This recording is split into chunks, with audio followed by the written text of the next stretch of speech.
Hello viewers, singer Chuadanga showroom থেকে আজকে আপনাদের নতুন মডেলের ডাবল ডোর ফ্রিজ সম্বন্ধে কিছু ধারণা দিব।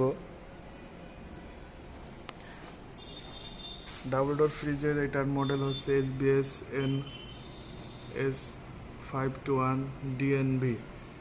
এটার বর্তমান রেট 1,31,990 টাকা। 12 মাসের নগদ মূল্য পরিশোধ করতে পারবেন। এবং এটার সব থেকে বড় অফার হচ্ছে এক্সচেঞ্জ অফার আছে। পুরাতন দিয়ে নতুন নিতে পারবেন। পুরাতন ফ্রিজের বদলে 10,000 টাকা থেকে ডিসকাউন্ট নিতে পারবেন। এটার এক পাশে পুরোটাই ডিপের দুইটো ডয়ার আছে, উপরে সেলফগুলো ফাঁকা আছে। এটা পুরোটাই ডিপ। এটার total no frost fridge, body